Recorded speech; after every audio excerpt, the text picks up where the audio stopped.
Hello, and welcome to Forgotten Frights. I'm Josh, and I'm sitting here with Adam. Hey. And today on the podcast, we are watching the 1978 horror film, The Comeback, directed by Pete Walker, written by Michael Sloan and Murray Smith, and starring Jack Jones, Pamela Stephenson, David Doyle, and Bill Owen. Here's the trailer. You've heard the expression, safe as houses. But some houses are never safe.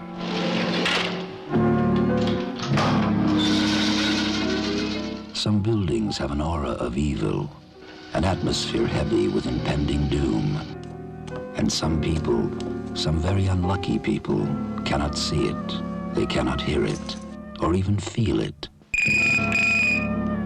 For them, there is no warning. Old woman humming traces of some long forgotten tune. Presenting international singing star Jack Jones as Nick Cooper, a recording star desperately making his comeback.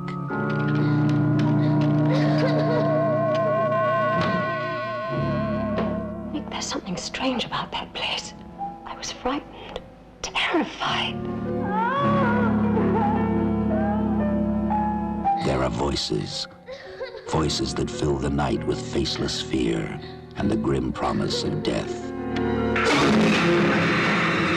Perhaps he is going mad, or perhaps there is someone there. Someone who hates him enough to kill and kill again. It was real. I saw it.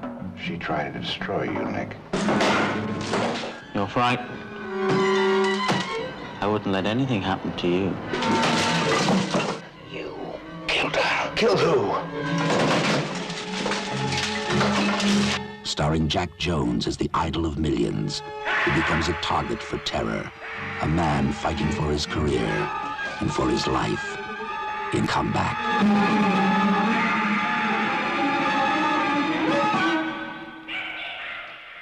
Wow, I've never seen anything like it. That was incredible. Yeah, I'm trying to shut it out of my brain now. Like, it was so scary. This film's called The Exorcist, right? That's the one we just watched. That's right. Yeah. Okay. Well. Yeah. Adam, how's it going? Good. How you doing? I'm doing good. We're now getting toward, we're about midway through August, aren't we? Yeah. Yeah. We're getting on toward midway through August now. This year is really flying by. And you know what's coming up? Spooky season. Spooky season. Yeah. We're almost there. What are we going to do for spooky season? We're a spooky podcast, so we have to do something. I mean, I don't want to really say anything on air just because I don't want to have to stick to things like that, but I do have some ideas. So do I. I have a guest I think we can invite on. Oh, really? Yeah. Let's just say he's got a couple of fangs and a cape. Whoa. Yeah. Really? Yeah. And he sleeps in a coffin. Any guesses?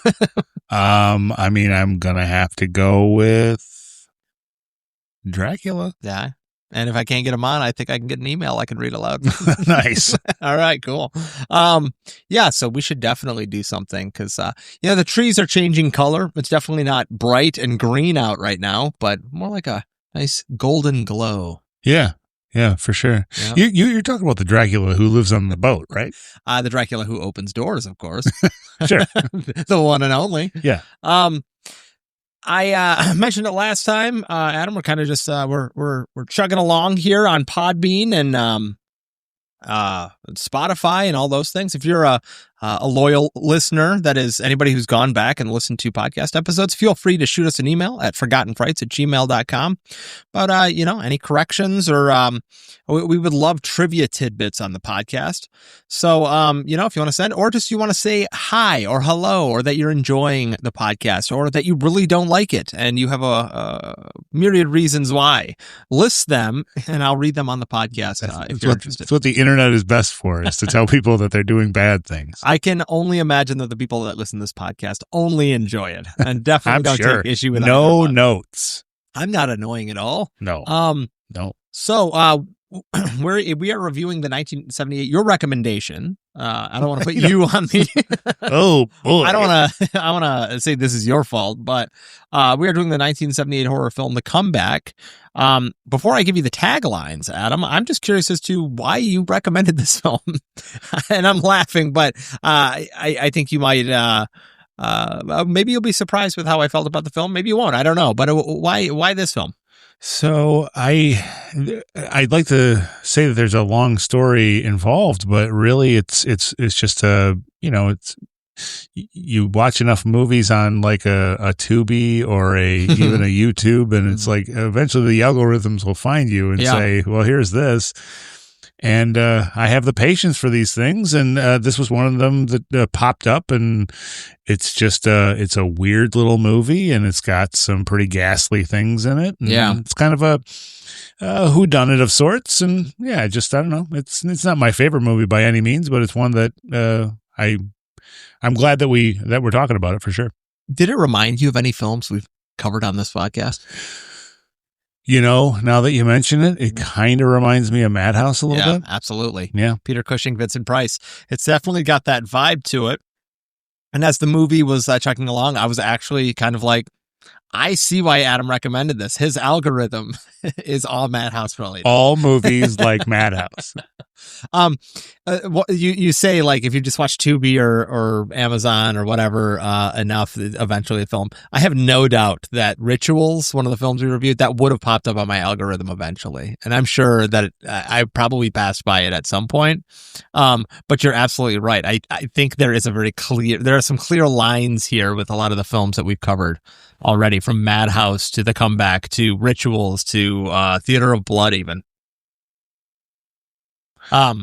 Realistically, there's certain things I look for if it's a horror movie from the let's say 1972 to 1986. I'm almost absolutely going to watch that. So regardless of whether it's good or not, I'm going to give it a chance. Okay. And sometimes they, not often, 1 out of every 10 times, it's something where it's like, that was really remarkable for what it was. It's the movies that pop up for me are always like The Crack in the World and The Time Travelers. And I don't know if you've seen that film. Not worth it to do on the podcast. I don't think. Maybe I doubt we'll ever run out of films and have to start scraping the barrel.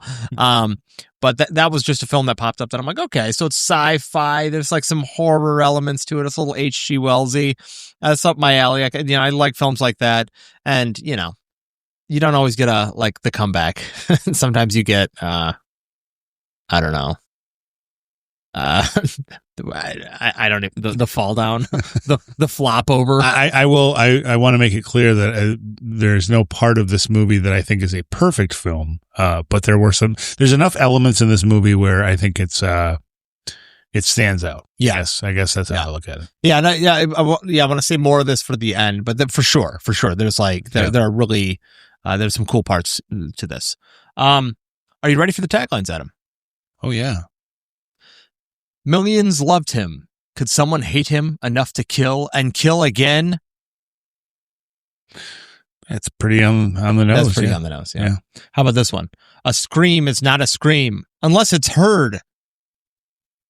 That sounds like a whole bear pooping in the woods thing. It is. Is a scream really a scream if it's not heard? Yeah. This one I like. More haunting than any melody. Oh, yeah. I like that. The issue I take with it, though, is melodies aren't inherently haunting, but haunting melodies are.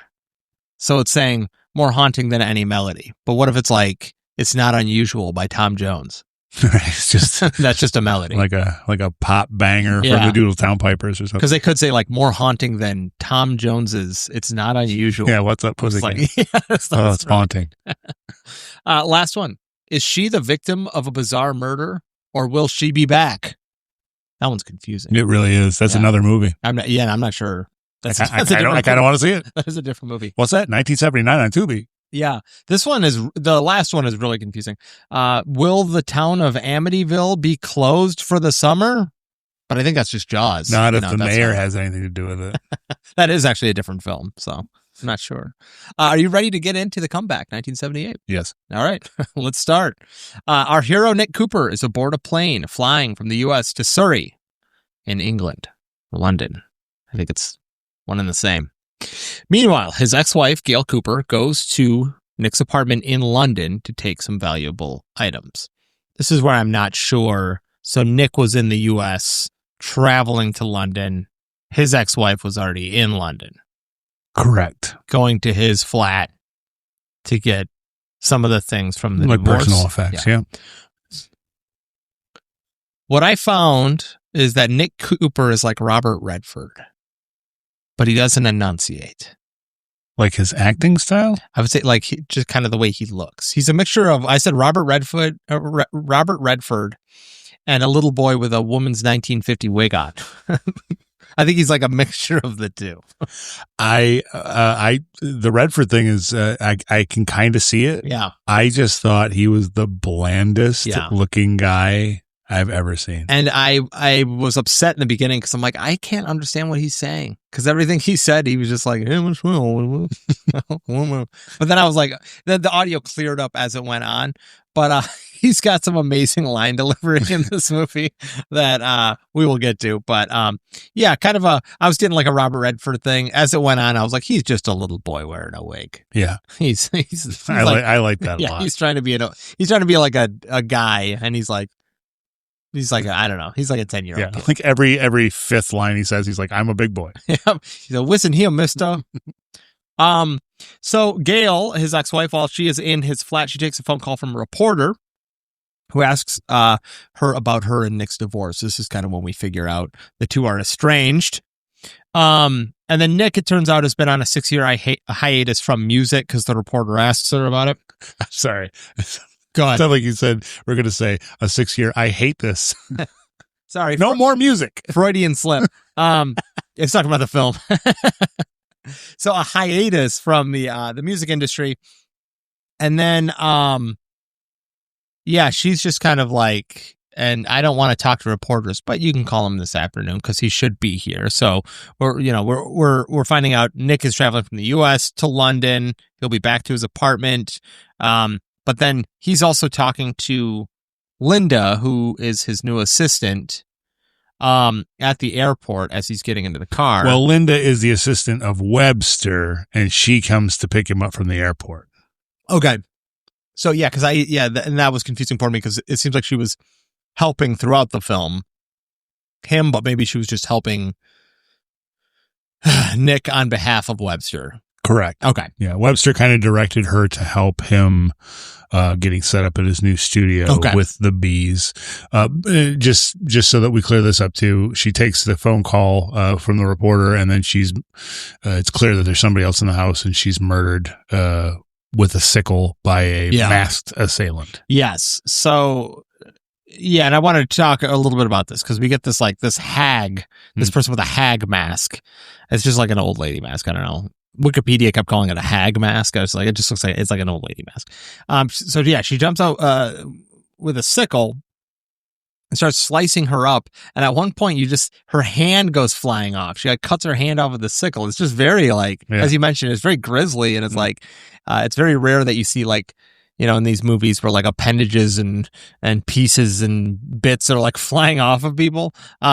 So for me, I was like, that is unwarranted. And it's like 7:00 in the morning and I'm talking to myself in the living room.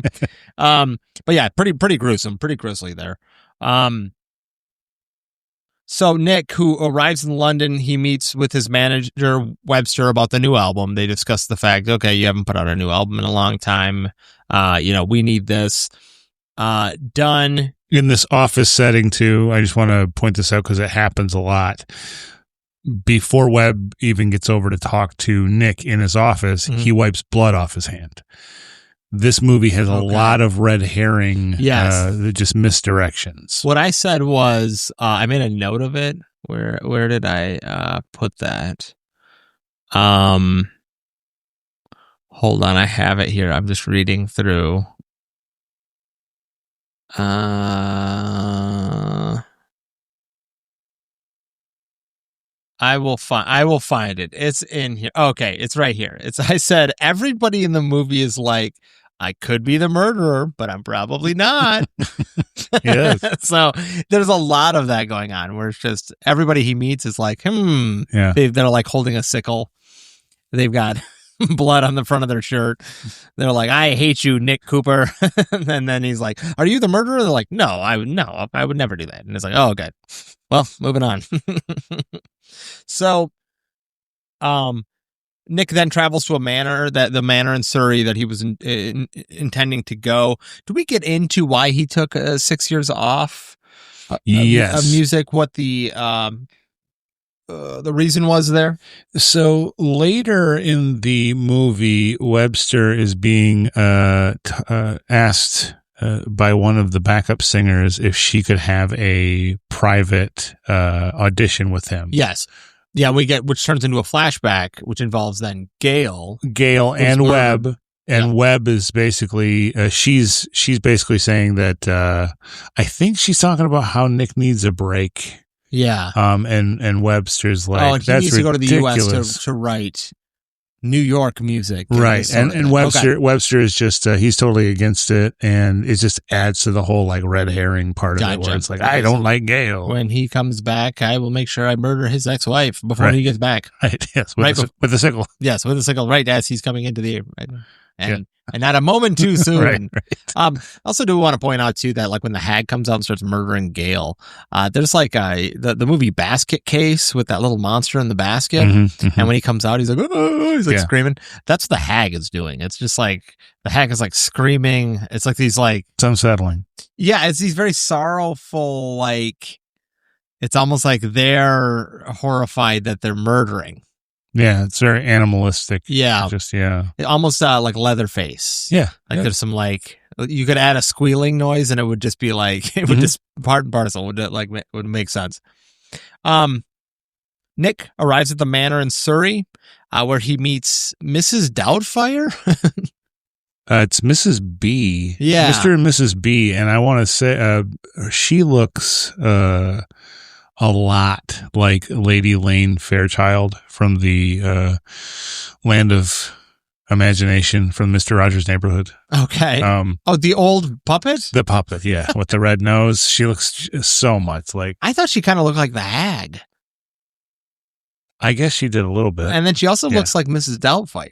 Because when he comes in, she goes, hoodaloo. Yeah, she did do that a lot. And then she's playing a broom as a guitar in the background in that one scene. Yeah, she's getting the family back together. Yeah, yeah. And it's and there's a drive-by fruiting. Pierce Brosnan as a kid has a cameo. I don't know what this means, but I said the B is for Doubtfire. So, because I believe that you just thought that she looked a lot like Miss Doubtfire. But I don't know why the B is for Doubtfire. I don't know why I wrote that. Oh, because it was 6 o'clock in the morning. Oh, gotcha. We then get kind of that Nick's working in the studio on his music. His music sounds like Tom Jones. He sounds like a Tom Jones level singer to me. I just thought it was like a what would you even call it? It's kind of like not R&B, but it's that very like Pat Boone.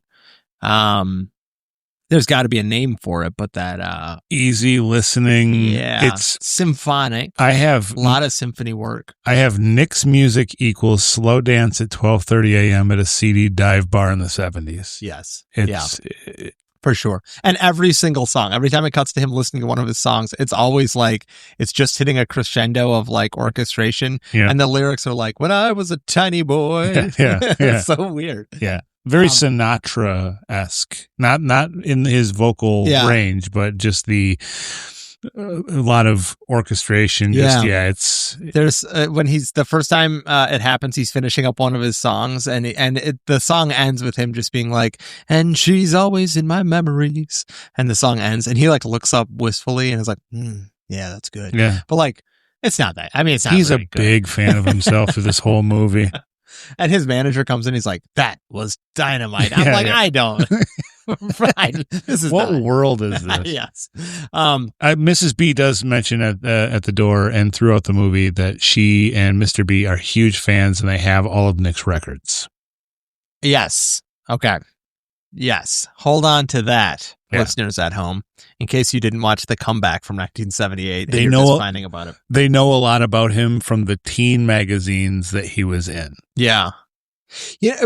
Also talking about his music, it's also interesting that later in the movie, Linda comes in after she has like the harrowing incident with Mr. Cunningham in the elevator, which I'll get to because we will get to because we need to. But he is again listening to one of his own songs, and I don't want to say it's like bad because I'm sure some people listen to it, but it is just like his market must be it's like 50-year-old people love your music, sir. And like it's selling like hotcakes. Meanwhile, like anytime I go to a thrift store, there's always like a Tom Jones record there. There's always a Pat Boone record there. You know what I mean? So it's got to be such a very specific market. But he's like listening to it like oh my god, I've just written some like new Bach overture. Like it's his most like I've cracked the code. Yeah. But it's just very like bland, whatever that is. Yeah. And it's like he's just listening to his own music. I get that he's there to work, but he's almost like, get a load of this. Yeah. Hey, let's put on some tweed suit coats and have a tumbler of brown liquor. Yeah. That was dynamite. So then they have a conversation when his manager is like, after they're done with the recording session, and he's very wistfully like, I write great music. His manager is like, how's it going at the manor? And he's like, Nick's hearing like crying noises at night. He doesn't know Gail's dead yet, but he's like seeing her ghost now in the manor when he tries to go to bed, and he's hearing somebody crying. And his manager's like, yeah, it's probably cats. Yeah. He's like, all right. I have down here, it's inconsequential to the movie, but Nick's chest hair is out of control. I didn't even notice. It is so big. Is it? It is. Yeah. Yeah. Is he wearing some does he have is he wearing like V-necks, or is he like, this is pre V-neck? So this is, I think he's wearing turtlenecks. Yeah. He's going one further. Yeah. There's cause all I could think of was William Catt from like Carrie. And if you watch the movie House, he's got he's a guy who should have chest hair, but he has the what do you call those ultra V-necks? Because they go from around the neck down to his navel. Yeah, they plunge all the way down. Yeah. So I felt because I also got some Robert Redford, I got some William Catt out of Nick Cooper. William Catt would have destroyed in this movie. Oh, he would have been amazing in this film. With the hair from Carrie. Just huge. Nick, his just bland Nick gets a date with Linda. He's like, I'll pick you up at 8. She's like, oh yeah. His name is Jack Jones, the guy who plays Nick Cooper. Yeah. His name might as well be like John Smith. It's like, I am man. I am man who sings song. Because even his music is bland. Do you think that's intentional? Is it intentional that they made a bland character to create a juxtaposition to the gruesome nature of this film and the violence inherent in The Comeback 1978? I think that it's frustrating to watch this movie about a guy who can sing the best, and looks the best, and there's just no visual or audio evidence of this.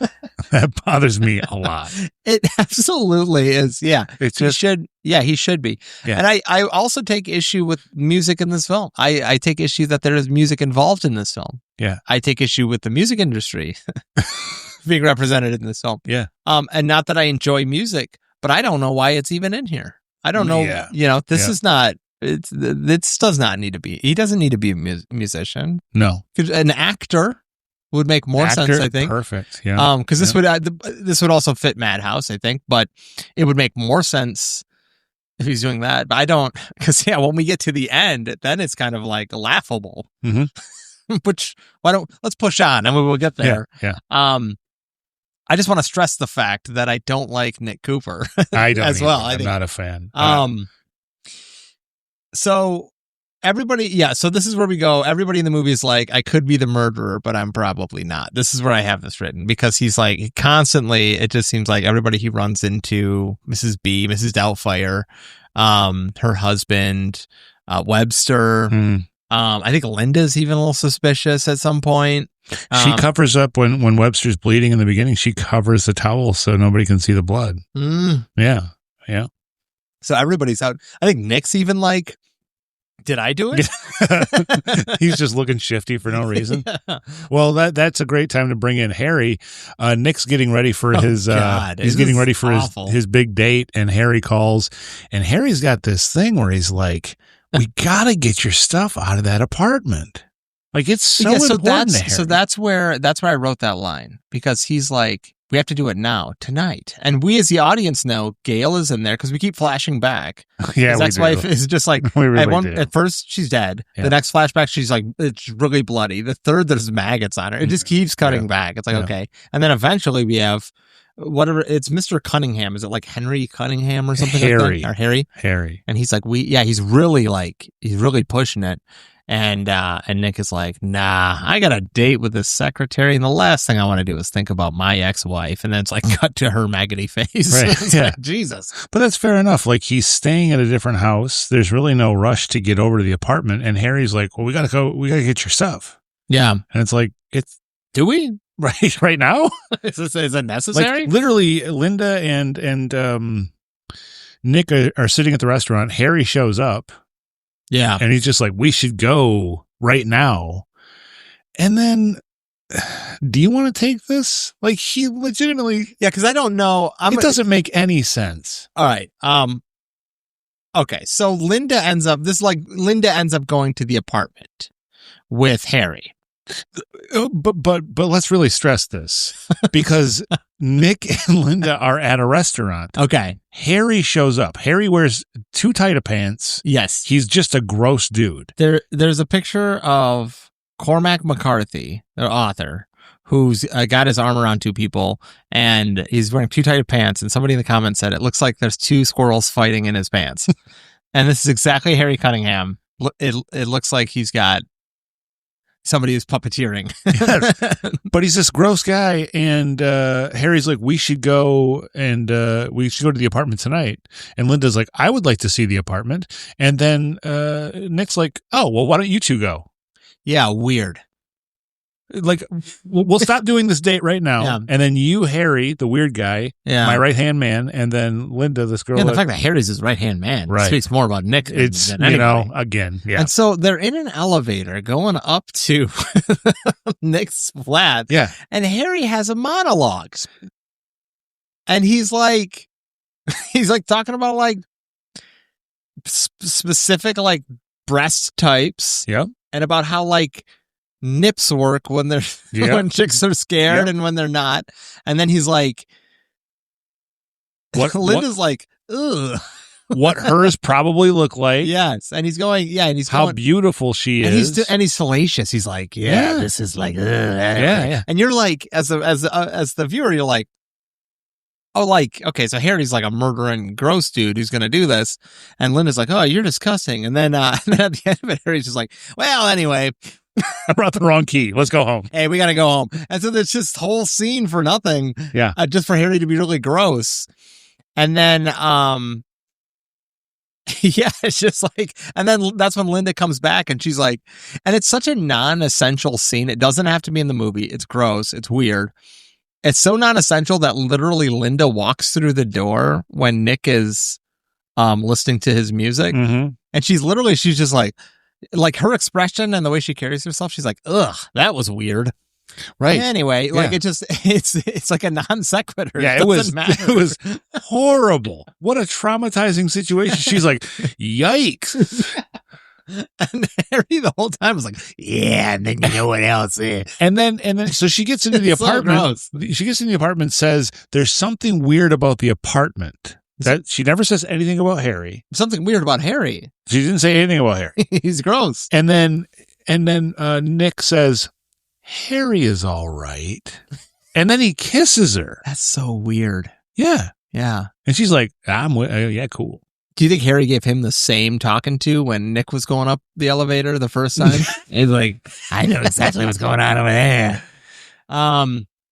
Well, then Webb comes by and he's like, you guys are hanging out. That's yes. real cool. Okay. Yeah. And then that's kind of like, that develops into the fact that it turns out Linda dated Webster. Mm-hmm. And I think she was in that moment. Oh, they were still dating. Yes. Oh. That's why when Nick and her did the deed, he's like, well, we should all go to dinner together. So there's no questions left. Yes. Okay. And he was kind of like shaming her. Yeah. So that's but they're in bed together afterwards. And he's like, oh, well, you kind of did a bad thing. It's like, wait a second. Are you a party to this or not? This is a multi-scene thing. That's a bad guy. It's so true. It's like true to life though, where it's just like, like somebody won't let something go, and it's multi-scene. So she's like, yeah, like Webster and I, whatever. Like this thing was like happening, and he's like, oh great, this guy who's got like my whole future in his hands. And then the next scene, she's like, okay, so like, you're seeing these visions. And he's like, but you dated Webster. And then it's like the scene after that, they're in bed and he's like, oh, I can't believe you dated Webster. Yeah, it's like, all right, it's like, dude, like just like they got to move this along. With that being said, I need to explain this because it's my favorite scene in the film because of Nick's delivery and what Tubi did to this scene, which is that interspersed into all of this, we're kind of going through the film, but interspersed in this, Nick is seeing he's seeing visions of his dead wife. He sees her in a closet, like in the manor. He's also like hearing voices. He's getting visions. At one point, he like hears his wife and he wakes up and he's sitting up in bed. Now him and Linda go have a picnic. And they're out like eating and he's talking to her and he's like, I know exactly what he's like, it's stopped on me so too. Insane. They're having a picnic and he's explaining all this stuff. And then she goes, and he's talking, he's another non sequitur, just crazy story. He's like, he explains how he saw his dead wife in a wheelchair at the manor and how his friend like OD'd on smack. Mm-hmm. And he's like, he's rattling off all this stuff. And then, Linda's like, she saw her in a wheelchair. What could that be symbolic of? And he says, symbolic. It was fucking there. And then Tubi cut right to commercial. His delivery, though, is like symbolic. It was like, he just like spits it out. And then we immediately cut back to like the most uncomfortable sex scene of all time, which is both of them, I think, in a car. And they're like leaning, if there was a center console, they're both like leaning really far into each other and their hips are thrown back and they're just like, the kissing is so gross. It would be like kissing Harry would do, I would imagine. It's just very gross. And before they disappeared into the back seat, Nick was like, but you did Webster that one time. Oh, does Webster kiss like this? He just won't let it go. Yeah, I said I've never seen two people reach farther over to kiss each other. They are like, their legs don't want to move, but their top half does. So now we get Harry Cunningham goes to Nick's apartment, and he is obsessed with checking on Nick's stuff to the point where he's like, I got this, don't worry. Yep. He goes there and finds Gail's body and immediately like vomits over the railing and then runs out of the room. Now we get this when him and Linda were in the elevator, the camera kept cutting up to the top of the elevator where the cord is, or whatever they call that, the whole mechanism. The cable, the cable, the gears and stuff, yeah. And so it's like, it's doing this kind of like, which I think is smart. It's doing like what's going to happen to the cable? What's going to happen to the cable? Harry's like, oh, gross. Gail's dead. I got to get out of here. Something bad's happened. Maybe there's somebody here. I don't know if he's come to that conclusion. He runs out. He gets to the elevator. It's going down. The camera's still cutting back up to the cable. Back to Harry. Back to the cable. Back to Harry. Until eventually just like, boom, first floor. We're like, whew, good. Door opens. Hag lady comes out with a butcher knife and just starts stabbing the crap out of Harry. So just kind of like it was a good way to, I don't even know, that was a red herring. It was a good way to kind of like. Yeah, the cable's like, I could be the killer. Yeah. Huh? Or maybe I'm not. I don't know. Maybe I'm your friend. He gets stabbed. I didn't really, I thought there should have been, honestly, I thought maybe there should have been something with the cable at the end. I don't know. I did like, Harry's death wasn't. I don't know. After watching a woman's hand get cut off during like a brutal mutilation and like maggoty stuff, he just gets stabbed with a knife a bunch of times. Yeah, and he's like, I think I would have liked a madhouse contraption where the elevator actually came down with a pneumatic. No, yeah, press. Absolutely. Yeah. Huge gears. You have to jump out at the last minute because it'll crush you. Harry's getting stabbed too, and he's like, "Are your nipples hard?" And then he died. Are you digging this as much as I am? Anyway, help me with this news. So Nick finds at this point, this is all just building up. Nick finds the decapitated head of his wife. But I have some I have some chronological issues, so I don't know if you can clarify, but he sees this. He goes into a catatonic state for a short while, which gives the manager, Linda, and the doctor enough time to be like, oh, he's got a lot of pressure from trying to put out this album and do all this. I don't know if I'm missing anything in Linda there. disappears. She stays the night with Nick. Yeah. And then she disappears midway through the night. And then he finds the head. Yeah. And then when he wakes up in the hospital, Linda's gone. Yes. Yeah. So she's disappeared. So that's something we have to keep. So Webster's telling the doctor that he's under a lot of pressure. Yeah. And then we also see a scene where Webb is dressing in women's clothes and makeup to further his. And is he like looking at Linda and Nick? Does he see him through a window or something? I don't know. I don't. But then that's also like, oh, he dresses like a. Well, it's supposed to make you think that he's a crazy guy. Yeah.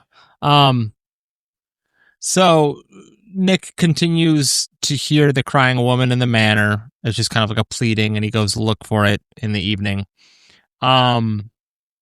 He then comes to the conclusion that Harry is dead.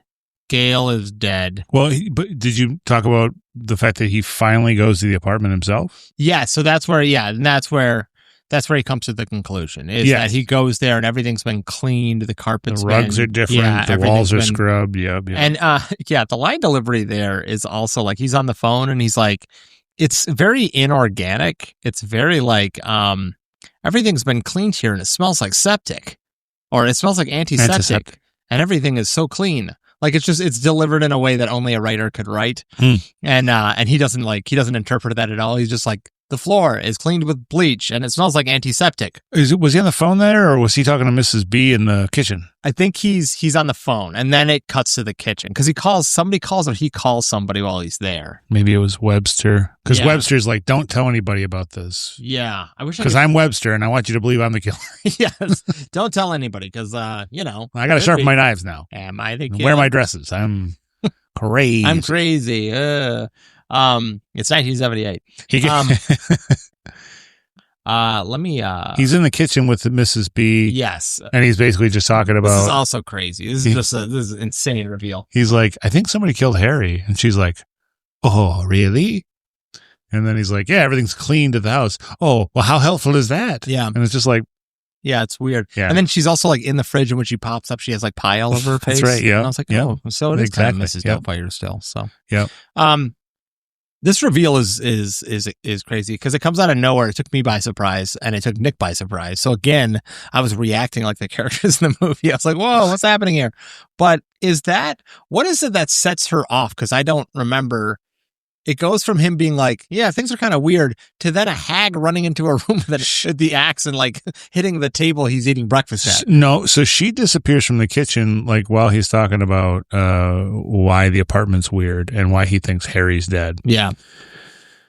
So she's just gone from the kitchen. So he walks down a hallway. Yeah. And then the hag just busts out of a room and he's like, he's like chasing him with the sickle. Yeah. And then he gets to the end of the hallway and there's Mrs. B with a knife. Okay. And he's like, why are you doing this? Yeah.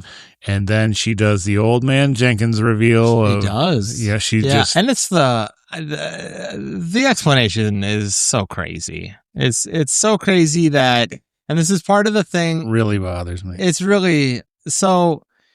Because he's a popular musician, they had a daughter, the old man, Mr. B and Mrs. B. Mm-hmm. They had a daughter named Rosebud, who was in love with Nick Cooper, the singer, the main character.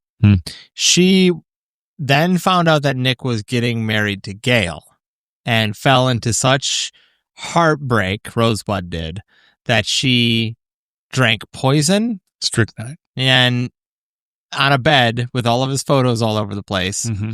And she says because of his gyrating, because of Nick's gyrating and his like lascivious music and, this killed our girl and now we're going to take it out on you. It's just, I don't know. I think it's very, it feels like they got to the end of the film and they're like, oh, we have to reveal the killer. We forgot. This goes back to why looking and listening to Nick be a... Yes. It's like, what's wrong with the daughter? Yeah. Now, the only thing that could have been different is maybe 6 years ago, he was writing bangers. Yeah. And maybe he got involved with like a beehive. It sung the hell out of his face for the rest of his life. He was just rocking that Rocky Dennis the look. reveal that the daughters, that they bricked up the daughter's room. Yeah. And that the daughter's body is still in there. And they bricked it up not too long ago. Really not. They must have because Linda's in there. That's right. When did they? But the other thing is that like, so on her bed are all these like pictures of Nick, and again, Nick looks like a little boy wearing like a wig. He looks same age. His face looks the same age. So ridiculous. But with more of like a pumpkin pie haircut. Yes. Page boy. Yeah. And so he's kind of like, it's Tom Jones meets Elvis Presley with the gyrating. And probably, not that I'm very familiar, but like the Leaf Cassidy or Sean Cassidy, just Danny Partridge. Yeah. Okay. Like, yeah. And so they got, getting, we'll get to the other part because there's another great line delivery, but so this movie is now exploring themes of rock and roll and R&B music and what it does to the youth of London and the world. Yeah. Which is crazy. Wait till they see that is insane. Wait till they see Pong. It's unhinged. Yeah. It's unhinged. It's gonna rot those kids' brains. It's 78. Like it's so crazy. And it's so crazy to me that it's like this kind of symphonic orchestrated music that she's like, this rotted our child's brain. Yeah. It's like listening to It's Not Unusual. And it's like this devil worshipping, Right. The old Dewey Cox special of just like, this is this song I want to hold your hand about. It's a song about I want to hold your hand. It's like the hands are holding with the devil or whatever. Like it's it's that. It's just this is unhinged. It's unhinged, and it feels like they just they got to the end of the film and they literally were like they did it. I think they were So who did it? They did it. I think it was so important for I think part of this even making this movie was just like, we'll keep you guessing. You won't know who the killer really is. So I think it was just, and it was, of all people, it was Mr. and Mrs. B. Now, I think Mrs. B was set up to be the killer. Yeah. Like, everybody kind of thought that. Yeah. So Mr. B, I guess it's even more of a twist because, like, you were just talking to trees earlier. I mean, what's wrong with you? And he's the one dressed like the hag who looks like Mrs. B. Right. So I don't know. And then he sinks an axe right into his wife. He does. Accidentally. Oh my goodness. And just like they like reveal the plot. They're all standing around a table, and then he's just like, all right, well. Then he's like, yeah. Let's get this. He's got the axe on his shoulder. He's like, well, time to get this bad boy done. And then he swings it. Literally, Nick, like he like steps out of the way, and the axe just like plants itself right in Miss B. I gotta get this done. Them hogs ain't gonna slap themselves. And the another great line delivery. Mr. B has Mrs. B's head, and he's like cradling it. He's like, "Oh no, I did this." And Webster walks in like, and he's like, "Holy moly!"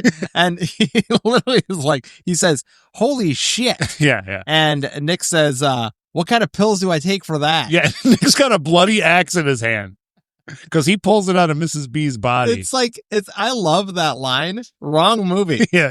Yes. It's in the wrong movie. Yeah. What pills do I take for that? And it's like a guy dressed like an old lady holding an old lady who's got an axe married in her.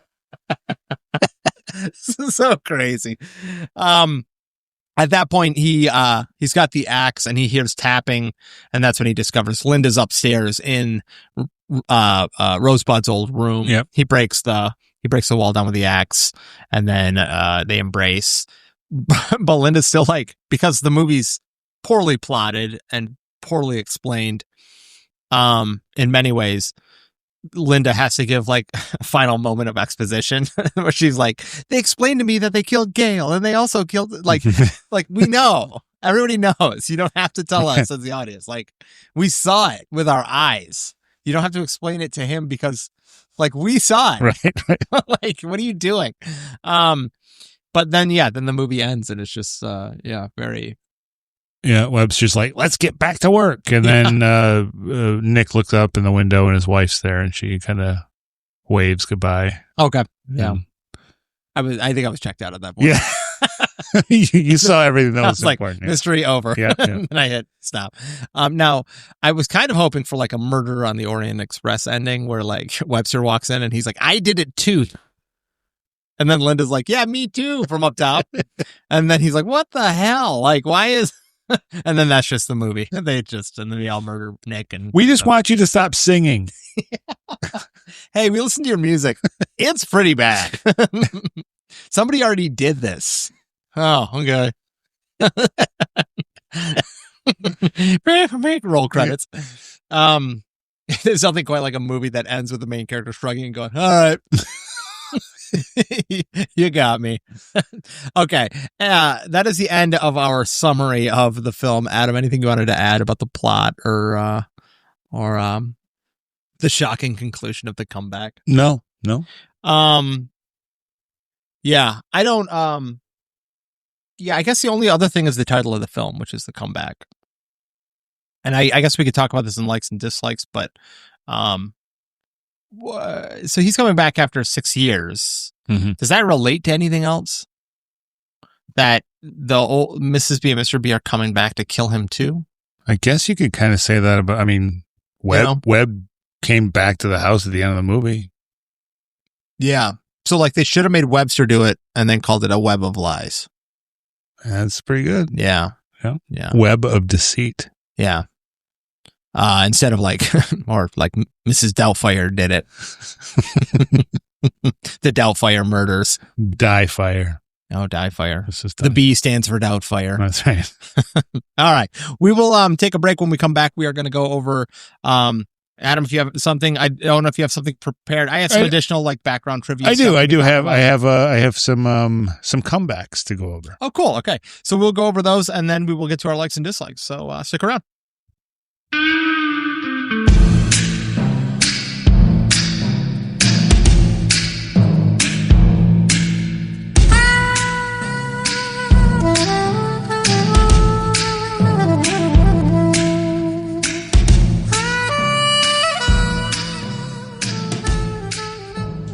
Hello and welcome back to Forgotten Frights. I am Josh. I'm sitting here with Adam. Hey. And today we are continuing to review the 1978 horror film The Comeback, starring Jack Jones and other people on here.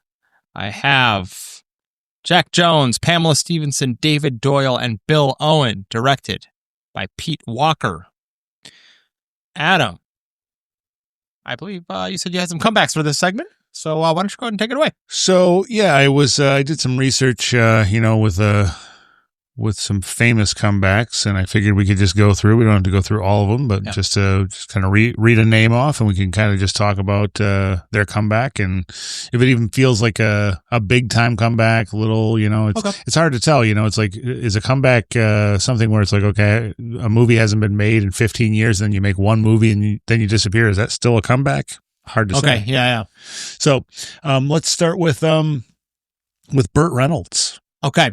Burt Reynolds, obviously, famous Smokey the Bandit, Stick, there's all these Cannonball Run. Were those were like, because I don't know enough about Burt Reynolds. I know City Heat. That's Clint Eastwood. What year was that made? I don't remember. I could look it up though. But I mean, he was most prolific in the 70s and the early 80s. And then, because then a lot of, even a lot of what I know, because I never really watched Smokey and the Bandit. What is a Gator and, He's got a few others that are like that era. I never really got into but he was those. he was a big star. Yeah, City Heat is 1984. Okay, so That's probably still in that wheelhouse. I think City Heat's probably one of the lower end ones. Yeah. He also had a TV show called Evening Shade in the 80s. But then he came back in the late 90s with Boogie Nights. Yes, okay. So that's the era of Burt Reynolds that I'm most familiar with. So, but do you remember, did he have any other real big movies? No, because City Heat, I think, is a flop. Yeah. And then anything else he did during that time was rough. I know there was pretty like devastating divorce at some point that I think set him back. Yeah. I just remember Boogie Nights coming out and Burt Reynolds was in the movie with no mustache, and it was like this big happening. Like, but then I think he ended up going. Did he do striptease as well? I think. So I guess So he's like, I'm boogieing this night in striptease again. Yeah. And then people are like, boo at that point. Stop doing Burt Reynolds. That's right. Then the next name I have is Neil Patrick Harris. Okay. Yeah. So Doogie Howser. And then nothing until Harold and Kumar. Pretty much. Yeah, I mean, maybe he did have a few things there. Well, he was in Starship Troopers, which yeah, that movie I think was a flop when it came out, but is, much like big cult movie now. Yeah, huge cult movie. And what can I think of? It's the same guy who directed RoboCop and Total Recall. Verhoeven. Yeah. It's got that Verhoeven. I didn't want to say stank, but it's got that Verhoeven flavor to it that that movie's going to be around forever. Yeah. So, I mean, I guess if we're looking at that as a comeback, as like he did Doogie Howser, was hugely popular, and then just didn't really do anything of merit or seeming merit at the time until he was like, hey, he's a funny guy now who does like funny movies. And Harold and Kumar launched was it How I Met Your Mother? Yeah, so then he was like huge in that. Yeah, and huge, that was it. right? So that must have been, right? That must have been some like, okay, he does comedy. And then I'm going to take a break from the names and just give you a comeback. I may like to shop, but I'm not buying your bowl. Oh, I like that one. Okay. What movie would that be in? There's no movie. Just it's a comeback. What movie might? Oh, I see. I may like to shop, but I am not buying. I have a title: Shop, or my mom will shop. I like it. Okay, cool. The most famous, probably the most famous example, John Travolta. Yeah. That's huge in the 70s. Tarantino effect. Yes. But you really think about it, and I was thinking about this today. He had Look Who's Talking, and that was probably like 88. Hey, you know what's crazy? You know who else is in Look Who's Talking? Bruce Willis. Oh yeah. And I feel like wasn't Pulp Fiction kind of a comeback for Bruce Willis too, or was he just like no? Because he was still making. Die Hard was 91. Yeah. I mean, Die Hard 2 was 91. Yeah. I believe. Yeah. So I mean, and Die Hard 2 is not a good movie. Die Hard 3 was after Pulp Fiction or just before it. Yeah, I don't know. So yeah, he was still turning them out.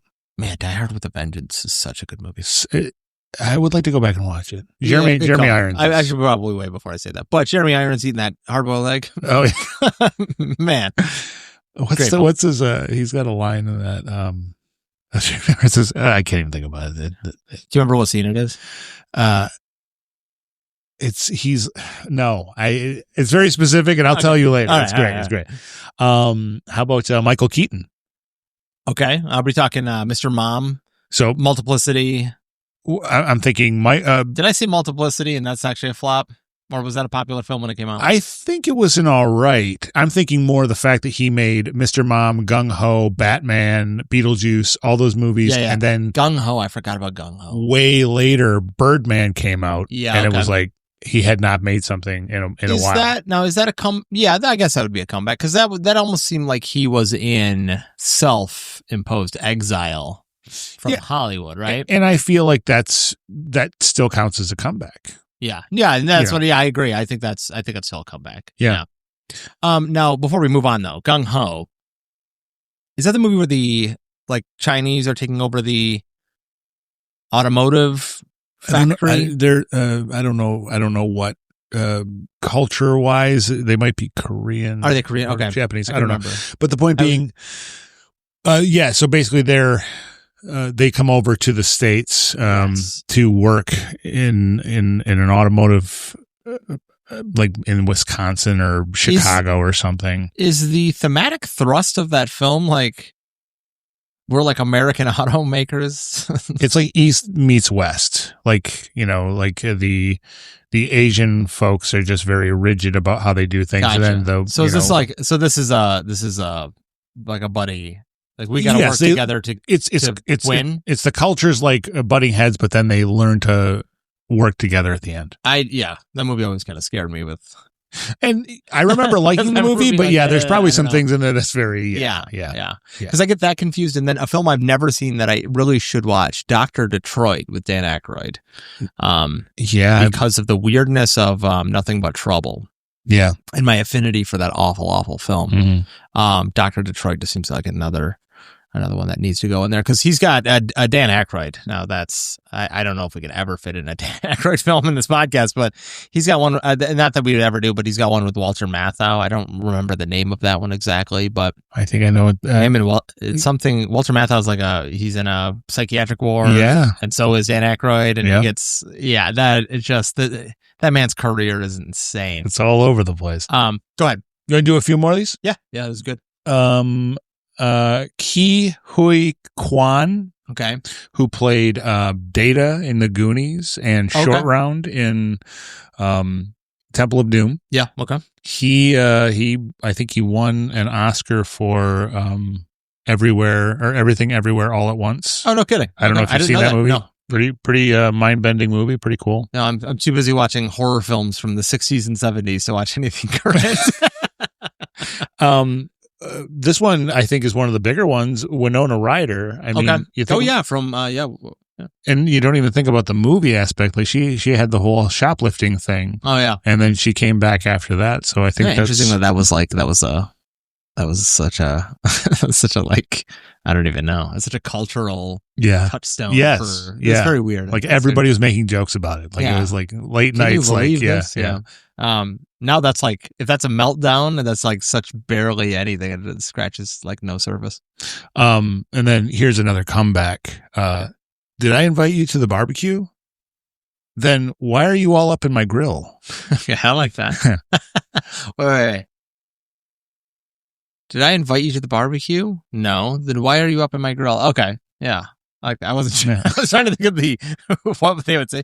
Yes, you did. Oh. And then I guess what movie would that be in? Look Who's Talking. Pulp Fiction. Is that something Marcellus Wallace said? It was. Bring out the gimp. You know what? That's actually something Sam Jackson said in the first segment. It was right before he shot that guy repeatedly. All right, continue. Christopher Lee. Okay, I like this one. Yeah. I like this one because I love that interview. Yeah. I have to show you that interview because I'm like, I've romanticized it to the point of. I mean, obviously, all the stuff that he did in the 50s and the 60s and the 70s. But then he took quite a long hiatus. Yeah. And then he was Count Dooku. Yeah. He was in Lord of the Rings. Yeah. I mean, he did quite a few things. That is something that is worth exploring, because I want to know why he felt so testy toward the lady in the interview for calling him a horror icon, that he was like, I haven't been in a horror movie in 50 years. Yeah. Like, why do I have to still be the horror guy? But for 50 years, that's all you did. He still has Spangs in. Well, that's why I had mentioned, I don't understand why he's dressed like Dracula when he's up. Very odd. Another Tarantino effect, Pam Grier. Yep. Okay. Yeah, because that was all like blaxploitation back in the day, and then it went she just didn't do anything for a while, right? And then she ended up doing Jackie Brown. Yeah. And then I think she with Robert Forster as Max Cherry. Was Pam Grier also in one of the Robert Rodriguez Grindhouse movies, Planet Terror, or I think she was. Yeah, was she in the Tarantino Kurt Russell? Oh, Bullet not Bulletproof. Was it Bulletproof? No, Deathproof. Deathproof. That's Was what she it in was. Deathproof? Or maybe she was in Planet Terror. I think it was Planet Terror. That was like an ensemble cast. I'd like to watch Planet Terror again. Me I remember too. that being Yeah. pretty good. Yeah, it has Michael Biehn. I am returning your nose. I found it up in my business. Okay. Luke was talking to. And then the last one I have, Ernest scared stupid to Trantor the troll. the last one that I have for comebacks on the list is Matthew McConaughey. Okay. And I feel like just because he did like A Time to Kill back in the 90s, but then he just got he was like the rom-com guy for the longest time. He did like straight garbage. For And then like he 2 just, decades. yeah. And then it was like True Detective. Then he did like the greatest season of television ever made. Have you ever seen the movie Sea of Trees? No. So his character like goes to the Japanese suicide forest. Okay. And like his wife had died. It's a very somber movie, but it's an awesome movie, and it's crazy acting performance. Okay. Really, really good. Yeah, it's after watching him in like Interstellar and definitely like True Detective, and I'm trying to think that Jenny and I my wife and I ran into a couple other films that are Dallas Buyers Club. Yeah. Okay. Yeah. Yeah, definitely. Yeah, and I think just because he did probably not accusing anybody of a money grab, but I think he wanted a lot of money for little effort and did just trash films for like. Yeah.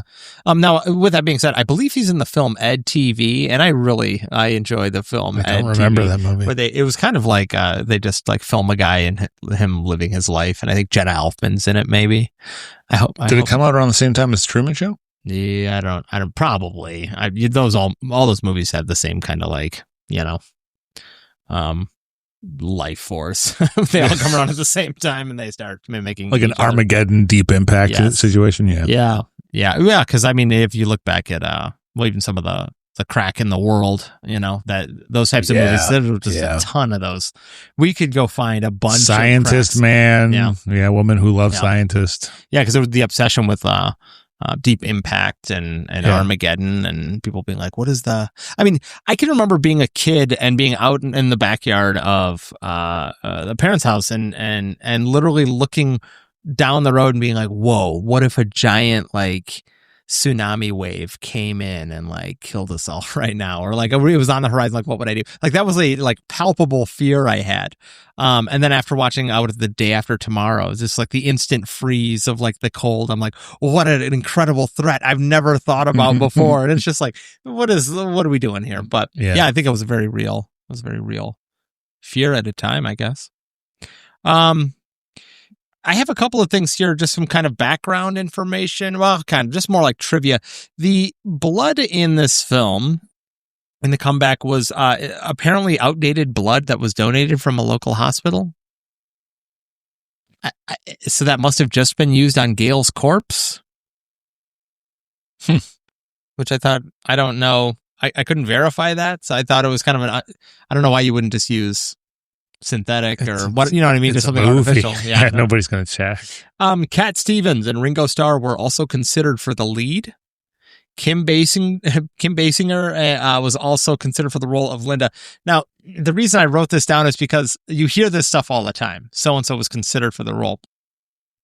Is this just like a boardroom of people sitting around being like, yeah, Ringo Starr would be good in this? And then they were like, hey, Ringo, you want to be in this movie? And he was like, no. Peace and love. Yeah. And more autographs. Don't talk to me. But I do love that it's just like, yes, we're considering Sean Connery for the role. And then he's like, no. It's like, well, yeah, okay, so they considered it, but that doesn't mean anything. Like, I mean, but Cat Stevens' music would have been way better. Oh, yeah. I mean, yeah. I don't know if he could act his way out of a... It's like Ringo Starr, but it's the same music that was used in the film. Yeah, it's pretty good. It's Ringo Starr, but it's Cat Williams' music. I like it. I like that, actually. Yeah. But then just Ringo Starr trying to act his way through. It would be a comedy for sure. For sure. I love the summary on IMDb is really great. Would you like to hear it? Yeah. It says, a singer holes up at a sinister estate to write new songs for his act. The ghost of his murdered wife begins to haunt him, and the person who actually killed her shows up at the mansion. Okay. Thank you. It's so deliberate. I don't know what. I just had to write it down. It was What like a weird way to put that. I laughed as soon as I saw it. I was like, that's the most like, yep, that is what happened. By the end of the movie, you know what happened. Yes, by the end of the movie, the killer is revealed, and there are credits. I'm like, okay. I pulled some reviews. I've got one here that's a 1 out of 10 star review from IMDb. It says, Friday the 13th, step over. There's officially a worse movie than your hateful series out there. Oh, my. I won this movie in a contest at college. Like the rights? I don't know. And it was a waste of money, even if it was free. Jack Jones stars as a truly awful singer who's trying to find some murderers or something. At least Friday the 13th never bored me. I'd rather have my fingernails pulled than see this again. Why is like Friday the 13th is very like what's the it's the crux of this review. What's the what did he say about the money? It was a waste of money even if it was free. But it was free. And there was no waste of money. Yeah. I don't know. It's like this movie does not remind me of Friday the 13th at all. That's what I don't understand. Yeah. Is what is This one is a deformed boy in a lake would be crazy for this movie. He would definitely be like Jack Jones stars as a truly awful singer, not like that frog boy from Friday the 13th. Those damn counselors would have been watching him. This would have never happened. This is a longer review. I'll see. I might cut this, but I think there's some good tidbits in there. So if you don't mind, I'm just going to read it out. It's a little bit lengthier, but feel free to stop me. 1970. This is 1977. So I have 1978. And I'm going to double check that. Yep. So this says 1977's The Comeback marked a downturn for exploitation director Pete Walker, coming off well-known titles such as House of Whipcord, Frightmare, House of Mortal Sin, and Schizo. And I didn't realize he did Schizo, which I think is a movie we should probably cover on here.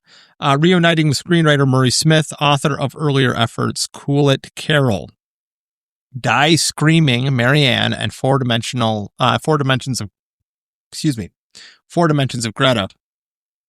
With this and the subsequent underage sex drama Home Before Midnight, Walker seems handcuffed with more conventional storytelling, few characters, and the small-scale mystery about an American pop star, Nick Cooper, who had put his career on hold for a controlling spouse, Gail. I don't really remember the controlling spouse. Mm-hmm. It seems like she was working in his favor. I mean, it feels like, maybe with that conversation she had with Webb, where she was like, I don't think he should be doing this.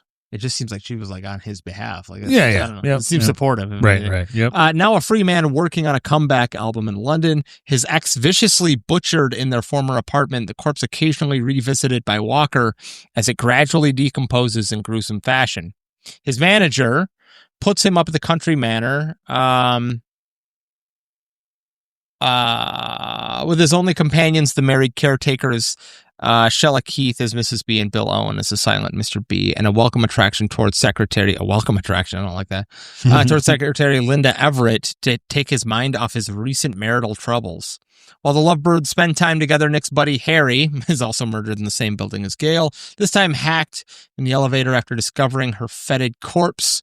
Sleepless nights, company, yada, yada, yada. Let me get through, they're just doing a summary here. Let me see. So talking about his music, the recording sounding nothing like the current recordings that might engender further success, neither disco nor punk, strictly middle of the road like Engelbert Humperdinck, which I think is that's more of a fair assessment. The singing son of actress Alan Jones and Irene Hervey, Jack Jones isn't bad, but displays about as much charisma as Pat Boone. Well, see, he actually sang the songs. That's what this says. Wow. In Terrence Fisher's The Horror of It All. I didn't realize Pat Boone was in a film. That's shocking. It could have been far more interesting with Ringo Starr, Cat Stevens, or Brian Ferry of Roxy Music playing the part. Pamela Jagger's younger brother Chris to play a rock singer in this next picture. Pamela Stephenson's considerable charm and awesome physical attributes, I don't like that, make up for her being cast as a girl in peril. First considered for Melanie Griffith or Kim Basinger, which it's interesting they had all these like big name stars, but they settled on just nobody, just B-list actors, but maybe they were, forced into it. This says the acting, let me see, the guest star cameo supplied by Richard Johnson as Dr. Ian McCauley, so he's a psychiatrist who cautions his nurse, June Chadwick, to be tactful with Nick following an apparent nervous breakdown. Her response, "You went nuts." She's the acting daughter of Hollywood's Jack Palance. A smiling Holly Palance achieves yet another regrettably early exit, as in her previous horror film, The Omen, in which she played Damien's doomed nanny who hangs herself at a birthday party. Oh. Interesting. Full of terrified children, Pete Walker would follow Home Before Midnight for one final effort, an old-fashioned throwback called House of the Long Shadows, uniting Vincent Price, John Carradine, Peter Cushing, and Christopher Lee under its dark and gloomy roof. So sorry, that was a little bit longer, but I think just some interesting tidbits in there about the film that is kind of interesting as we go through these, that we pull like how they're like, they have these threads tied to iconic horror actors, directors, that sort of thing. And we've certainly seen that with a lot of the Hammer horror pictures, but even like Theater of Blood and those, it's always like, oh yeah, and the set director was the guy who did the original Dracula, or like whatever. So kind of interesting. Just getting to it, it looks definitely over time, but likes and dislikes, Adam. Let's get into it real quick, and then we can we'll call it good.